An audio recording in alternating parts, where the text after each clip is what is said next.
Hello and welcome to Explore the Outdoors with HBC TV 25. I'm Spencer Ellingson. We are lucky to live in a community that provides so many outdoor activities. From the bluffs to the lakes to the mighty Mississippi River, southeastern Minnesota has it all. Here at HBC, we want to show you the outdoors.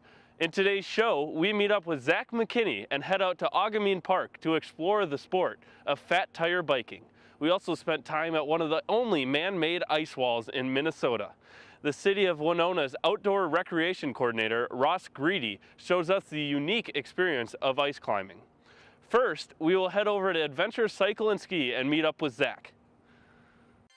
Adventure Cycle and Ski has the equipment you need to explore the outdoors. You can rent or purchase fat tire bikes, cross-country skis, and snow shoes. Take advantage of this beautiful Minnesota winter and play in the snow. Come down to Adventure Cycle and Ski at 178 Center Street in Winona and check out all of our cold weather gear. Hi, I'm Sean Van Gundy, Broadband Installation Manager for HBC.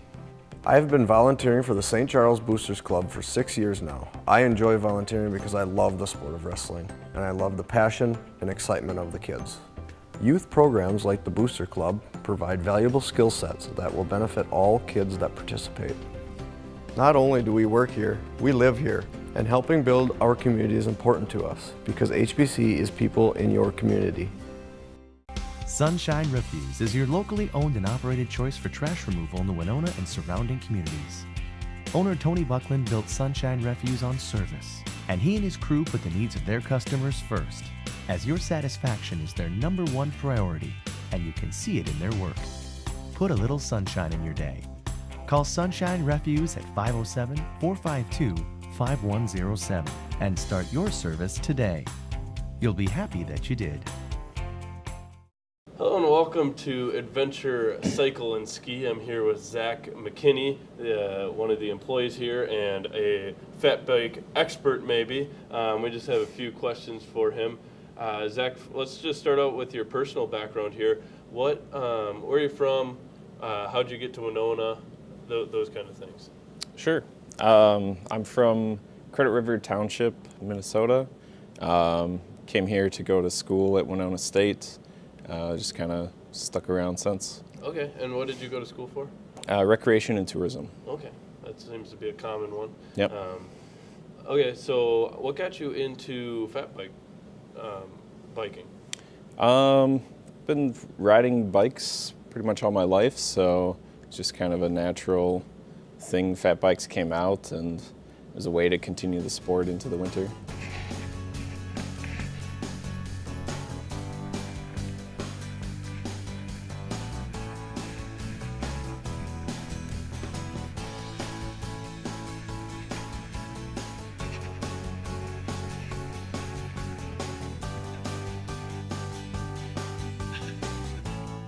Let's talk a little bit about fat biking. Obviously, it's a sport you can kind of do year-round. You said you like to do it more in the winter. What's your favorite part about fat biking?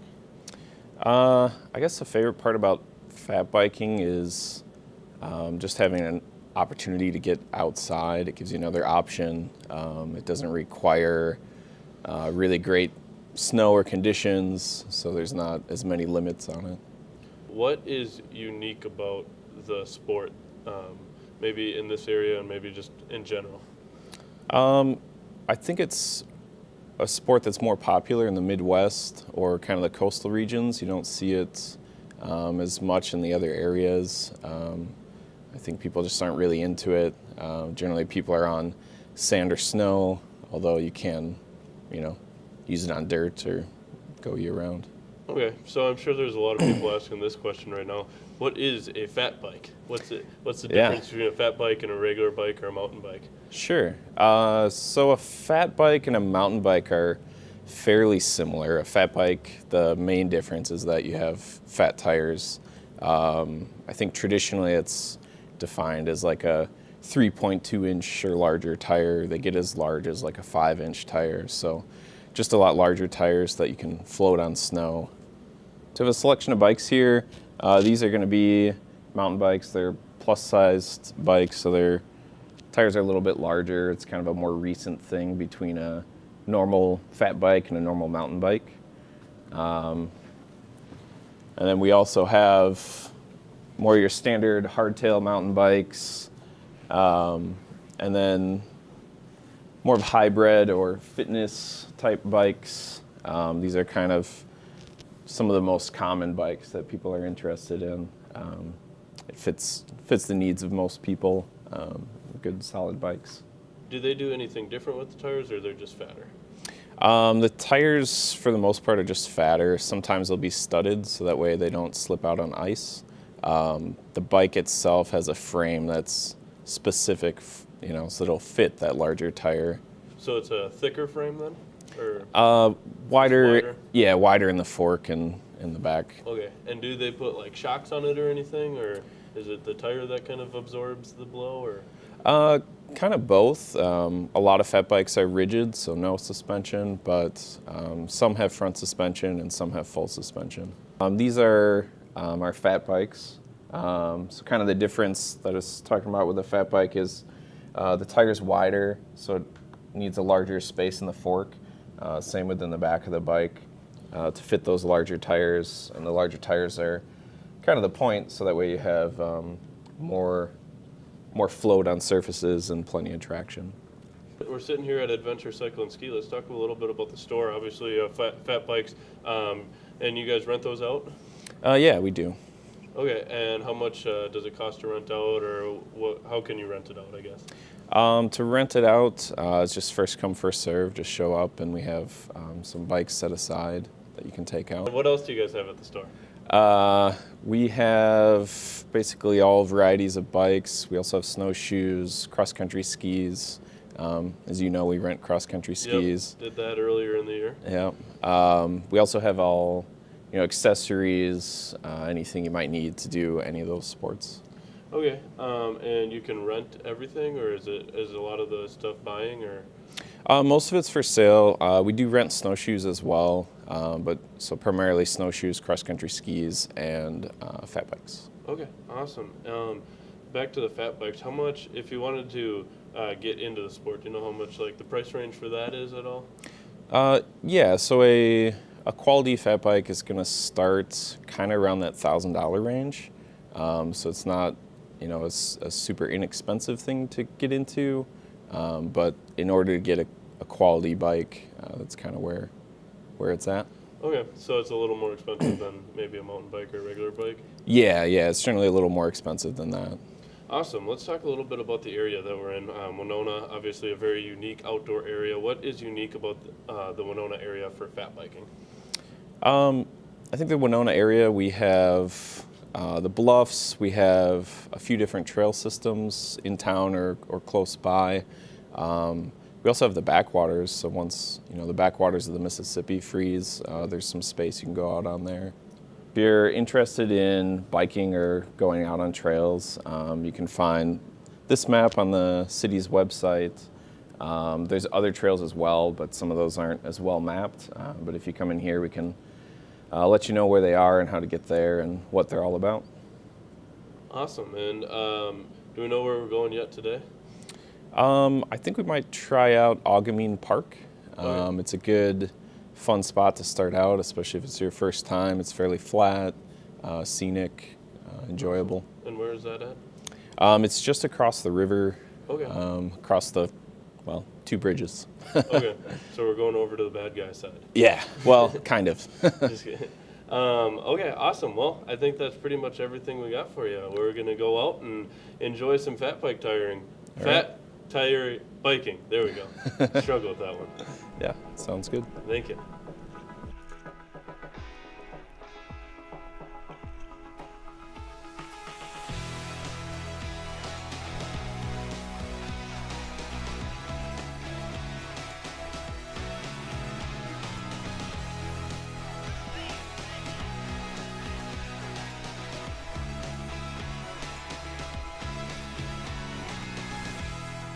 We thank Zach McKinney for taking his time to hit the trails with us on the Fat Tire bikes.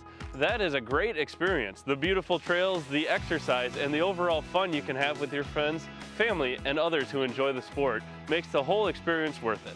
When we return, we'll be going vertical on the ice wall. This is Explore the Outdoors with HBC. Adventure Cycle and Ski has the equipment you need to explore the outdoors. You can rent or purchase fat tire bikes, cross-country skis, and snow shoes. Take advantage of this beautiful Minnesota winter and play in the snow. Come down to Adventure Cycle and Ski at 178 Center Street in Winona and check out all of our cold weather gear. At Midtown Foods, we know it's not just about getting groceries. It's about friendly faces, fresh produce, quality cuts of meat, and experienced employees. We know because we shop here too. Midtown Foods, Winona's largest locally owned grocery store, downtown Winona. Okay, you just need to choose a protection plan here that works best for you, and you'll be driving away in your new car. We want to make sure that you and your family feel protected against any issues that may arise. I think the Platinum option works best for you. Did you notice how Max Profit didn't give you the option to say no? You don't need this pressure. It doesn't have to be this way. Max Profit doesn't work at Lewiston Auto, so you won't be pressured to pay for what you don't need. Visit lewistonauto.com to learn more. Lewiston Auto, the value leader. Hi, I'm Tom Dwelly. I'm the sales manager of HBC. I've been a Rotary Club member for over 10 years, and it's with the support of companies like HBC that our Rotary Club is able to get involved with Rotary's International Student Exchange Program. Rotary's motto is service above self, which fits well with HBC's community support. Not only do we work here, we live here. And building our community is important to us because HBC is people in your community. Welcome back to Explore the Outdoors with HBC. It's time to give Ross Greedy a visit to learn about the ice wall and all it has in store. Hello and welcome to this beautiful, sunny, snowy day. I'm alongside Ross Greedy. I'm going to let Ross explain where we are because there's about 3 different areas we're at all in one. So Ross, why don't you tell us where we are right now? Yeah, no worries. We are at Holzinger Lodge, which is on the edge of Bluffside Park here in Winona, overlooking Lake Parks, right off to the side there. And behind us a little ways is the ice park. Just got done making some new ice for the season as well. So fresh ice there, trailhead at Stone Circle. So. Awesome. Well, we're going to do some ice climbing a little later. We'll explain what ice climbing is. We'll get into what makes Winona a unique area, but let's get to know you a little better. Ross, why don't you just tell us where you're from, what got you into climbing in general, and what got you into ice climbing? Sure, yeah. So I currently hail from the city of Winona. I'm the outdoor recreation coordinator for the city of Winona, and get the opportunity to do cool things like working on the ice park, trail development, and partnering with a lot of cool local organizations and universities to kind of make outdoor recreation happen. So yeah, so live here, have for the last 6 years or so. Prior to that, I grew up in a small town in southwest Iowa. Not a lot of hills there, but you know, it was a good base. And from there, I've been an outdoor educator for over 10 years now, kind of traveling through mountain towns in Colorado and then through to Northern California and Oregon, working outdoor education jobs. And then I transitioned more to an administrative role and moved to Kalamazoo, Michigan, actually. Interesting. Worked for a college there, an outdoor program, rebuilt that. And that then I ended up here in Winona doing something very similar, working with the Outdoor Education Recreation Center on the development of an outdoor program for the university, Winona State. And then I transitioned to the city. So here I am. Yeah, so what got you into climbing? I mean, you grew up in a flat town in Iowa, so I did. How did you get into climbing, whether it's in the bluffs, mountains, or Sure, whatever? Great question, yeah. So my interest began at a young age. Not a lot of mountains where I'm from, but lots of trees and grain bins, which I do not condone. But yeah, so started out early that way, and then had family in the Estes Park, Colorado area, actually, so Rocky Mountain National Park. So we would visit every year, and I would see the rock climbers at a young age and wanted to do that and get interested in that. And actually, I ended up moving to Winona once, several years ago now, back 2008, so about 10 years ago. And I met Eric Barnard, who is the director of the Outdoor Education Recreation Center at Winona State, and him and I hit it off, and he was starting the program. And so I connected with him with my interest and background in outdoor education, and worked to assist him to develop the program there, and also glean a lot of information from him and learn how to climb. I knew how to climb, but learn a lot of information about climbing from him. And so that was really where I started diving in more. And then when I moved back out west, a lot of opportunities to climb through national parks and state lands. So it's something that I've been into and trying to continue to grow for several years now. Do you have any other outdoor hobbies, or are you a strictly climber? I do. I'm a little bit more, I like to do a little bit of everything. So I wouldn't say I'm completely delved into one area. I like to climb, I like to bike. Paddling is enjoyable. So, I kind of like to do a little bit of everything. I haven't done a lot of the snow sport activities as of late. I used to live in a ski town, but haven't done that as much. But yeah, I like to do a little bit of everything to stay interested. There you go. Well, it looks like we're going to get to know you. Probably have you on more than just this time on the show. So sure. That'll be fun. We'll get you out in the summer, maybe do some paddling. But that sounds great. Let's get into ice climbing. Just start off with a basic explanation of what ice climbing is. Yeah, ice climbing is, as it sounds, absurd, right? On the surface, you are taking frozen water, vertical ice, and putting axes on your feet and axes in your hands and chopping your way into the ice and climbing up. So when you first look at it or see somebody doing it or even talk about it, to someone who's unfamiliar, it sounds like a crazy activity, but it's a lot of the same basics as rock climbing, just a little bit adapted for working on that frozen water. Yeah, well, you say it's pretty similar to rock climbing, but what are the differences? What are the difficulties of ice climbing?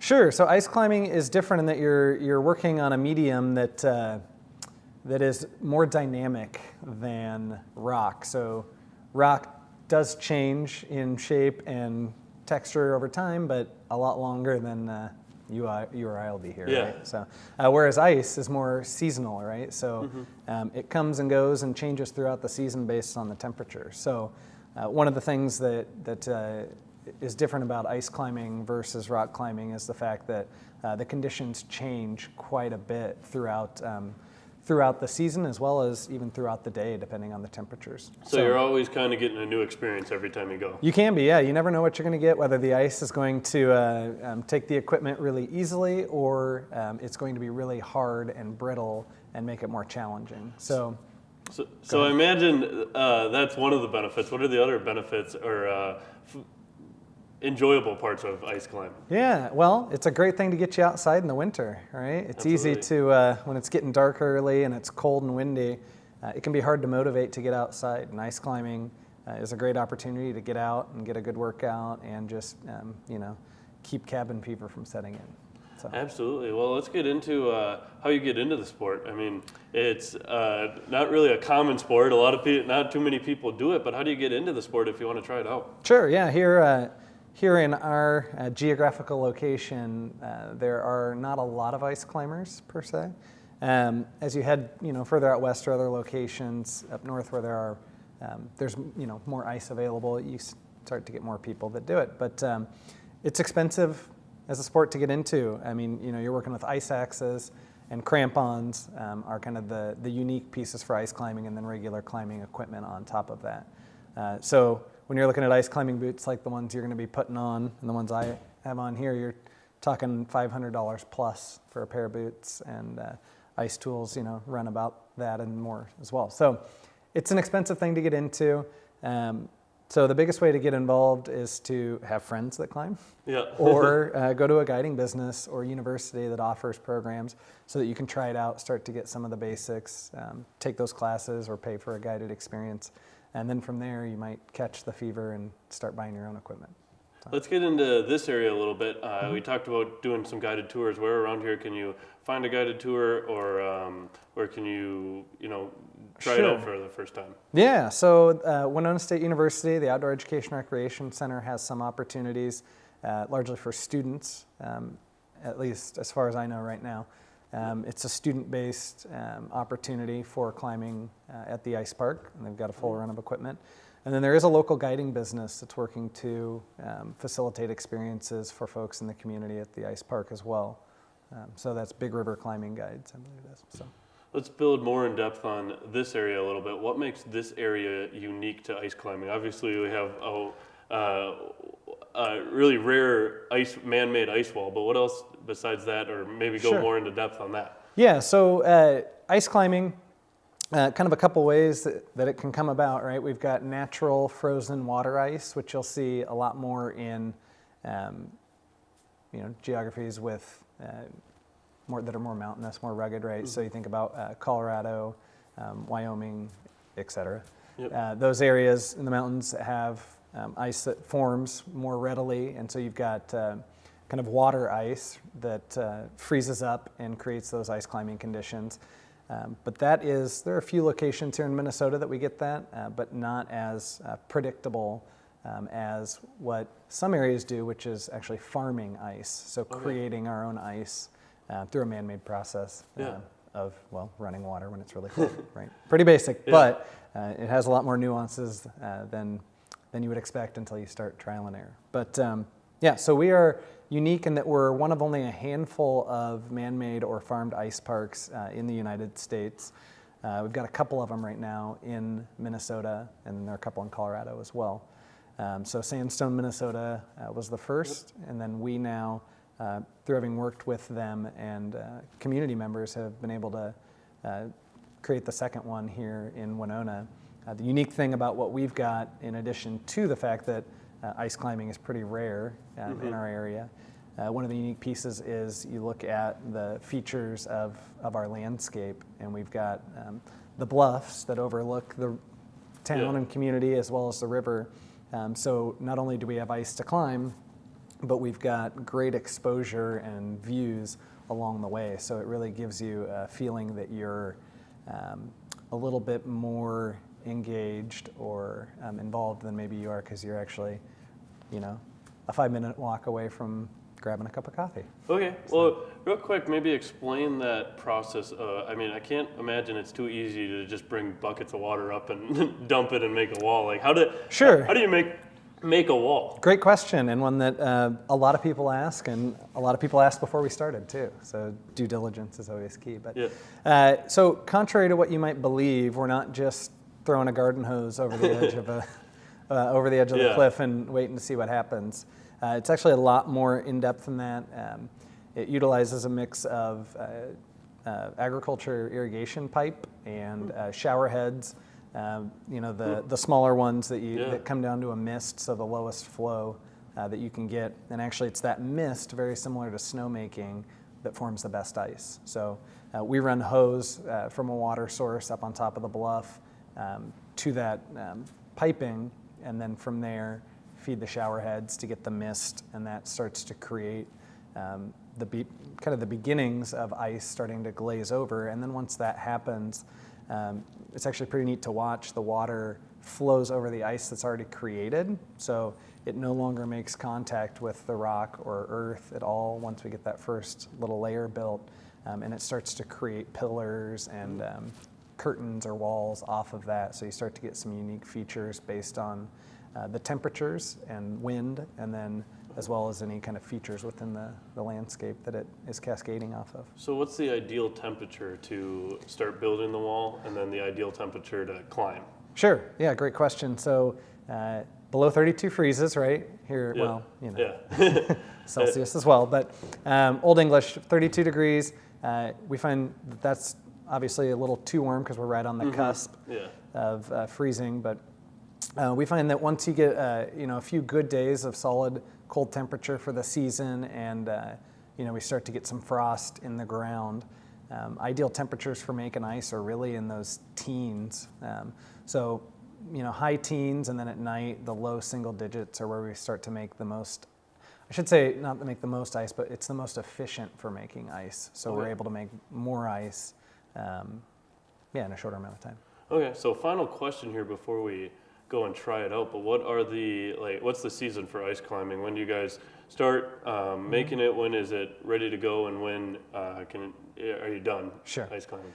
Yeah, so it's very weather dependent. We've had a couple of years of challenging up and down temperatures, but generally, if we get a good, like I mentioned, those good temperatures to freeze everything up in the ground first.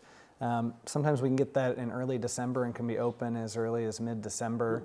This year we weren't open until early January. That's just, roll the dice. And then from there, climbing continues until, we start to see those warmer days and longer days in March, so things start to warm up a little bit. And as they do, then the ice can get a little bit more unstable. So when we get into that March range, it's kind of, we count those as bonus days, I would say. And then once things start to get a little too warm and too fragile, then we shut the park down for safety. So, okay. Yeah. Well, I suppose it's time to go put my life into your hands and try this out. That's true. And to go back to your last question, when is the right temperature for ice climbing, or the best temperature? It's whenever you're going out.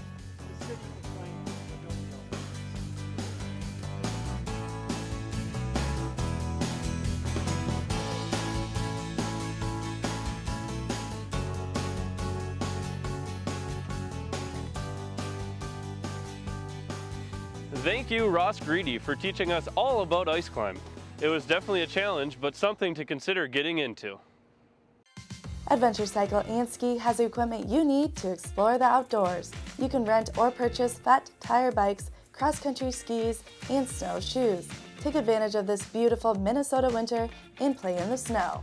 Come down to Adventure Cycle and Ski at 178 Center Street in Winona and check out all of our cold weather gear.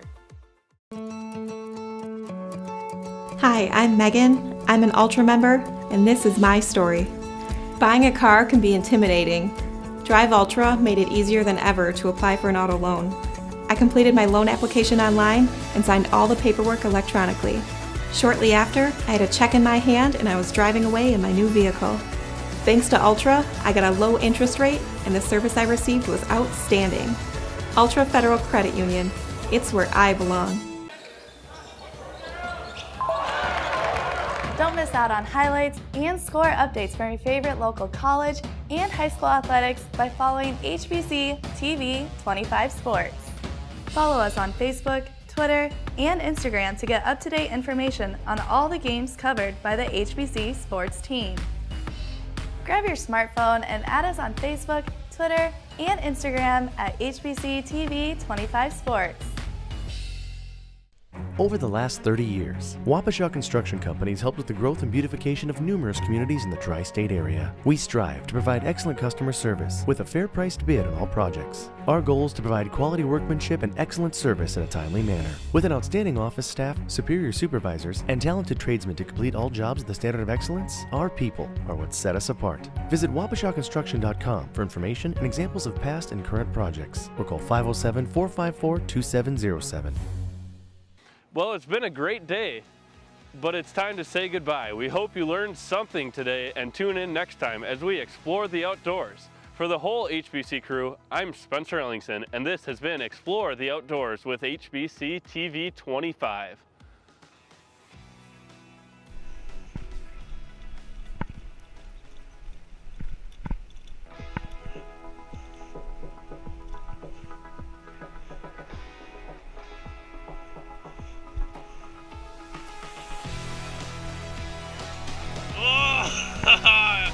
Yes!